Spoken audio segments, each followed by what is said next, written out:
Hi folks, welcome to the Prepared Homestead. This is Travis. Thank you all for stopping by to watch. Out getting a bit of a ruck in with the tribe. Can't see most of them. There's a little curve up there. Most of them are already around the bend. I'm in the rear, falling back so I can make the video, but doing a little team building, bonding, and also doing a little calm playing around, checking, training, whatever you want to call it. With all the stuff going on in the world today, this kind of stuff that we're doing is very important.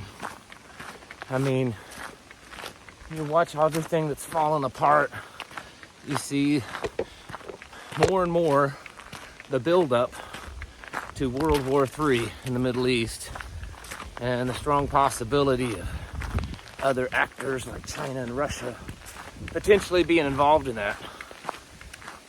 We see as America is more and more falling apart with more and more riots, insurrections at the White House recently, all kinds of protests, rumors that there are sleeper cells, potential terrorist attacks here in the United States. It just makes sense, right? It makes sense to do the things, to get yourselves prepared. We've got some of the children with us today.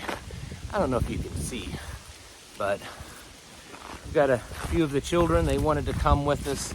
That's totally okay, because they need to learn too how to do this kind of stuff. And it's a good bonding experience. You know, these children, some are mine and some are others, but they all become kind of all of ours in a way. I don't want to sound like some kind of hippy dippy, commune kind of thing, but we look at all the children in our group as something that as a group we protect and that we take care of. And in the end, we're really kind of doing this for them, to give them a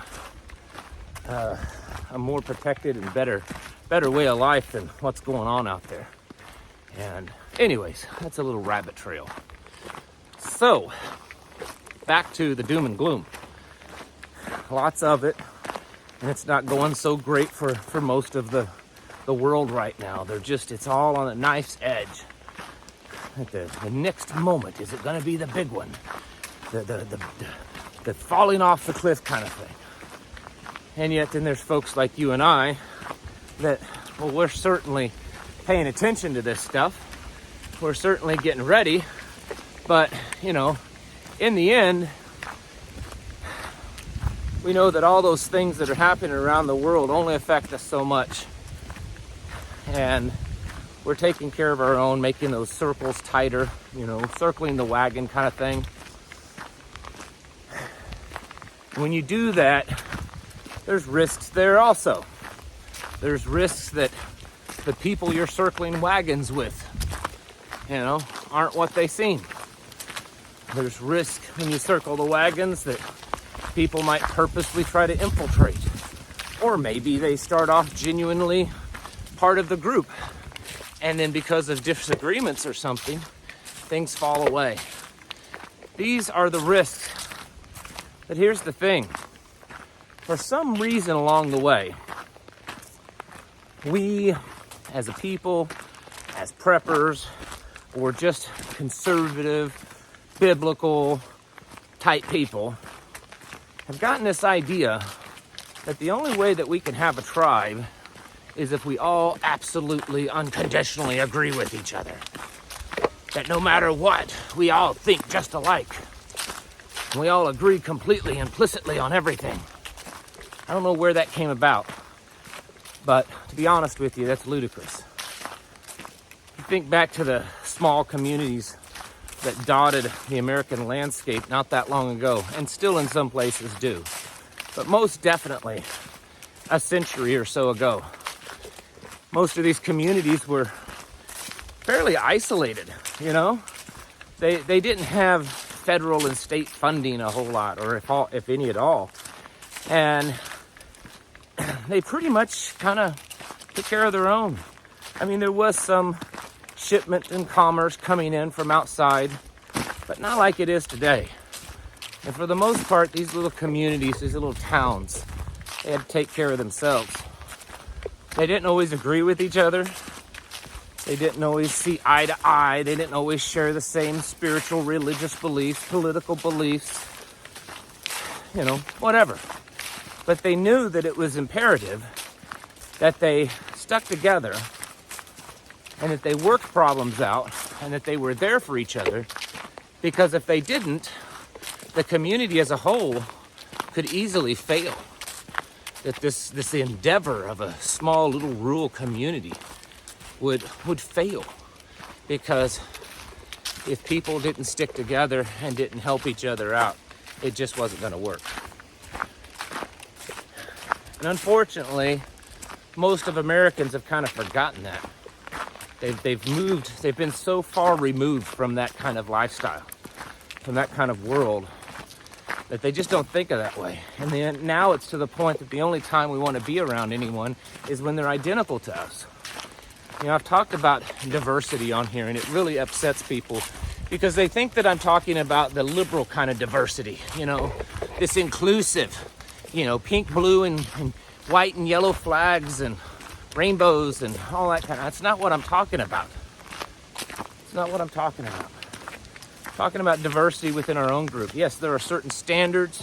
There are certain things that I will not compromise on. And I'm very stubborn about that too.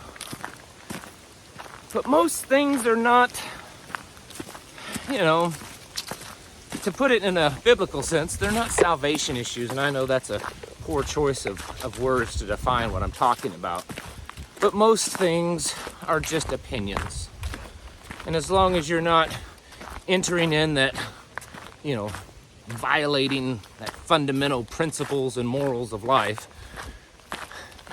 they're just opinions. And it's okay to have a diversity within that group. It's okay to have a diversity of opinions within that group. And if you find people and they can't get along because of these little opinions, and how you think they're going to get along when things really start falling apart? We want to talk about how rough things are right now, and they're certainly not great, but they're way better than what they're going to be. And if people can't get along now, they can't find common ground and a way to push past their differences and hurt feelings, then how are they going to survive when things get really bad? How are they going to survive when it gets to the point that someone could kill you for a loaf of bread? Because that's happened in history. It's happened in recent history. Go check out Venezuela. How are they going to survive when violence is the first thing that happens, when people are really starving, when disease is spreading? If you can't survive now with the differences of opinion, we need to work together as like-minded people and accept that just because we're like-minded, it doesn't mean that we all agree on everything all the time. Sometimes we have differences of opinions, and that's okay.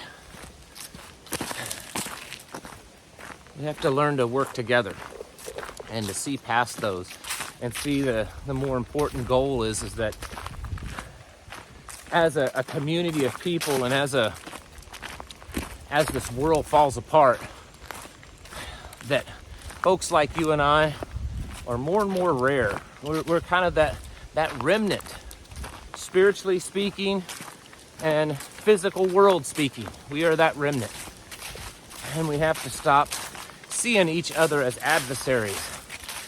There's plenty of adversaries out there in this world. Let's not make them of each other. You need to be building relationships with your tribe, with your team, with your mag, and understanding that everybody's doo-doo stinks, okay, to put it bluntly. Nobody's perfect. Everybody makes mistakes. Everybody has an opinion about something, and sometimes those opinions don't sit well with other people. But you know what? That's just life. You have to understand who the friendlies are and not attack them just because they sound a little different than us. It's time to step up, folks, and realize the importance of building bonds with each other, because everything's falling apart, folks. It's not looking so good right now. You need to be getting your houses in order, getting your team, your mag, your tribe, your whatever it is, get it in order. Because if you don't, the biggest threat to your tribe or your community is from within, not from outside. Folks, get yourselves prepared mentally, physically, and spiritually. Thanks for watching. Catch you in the next video.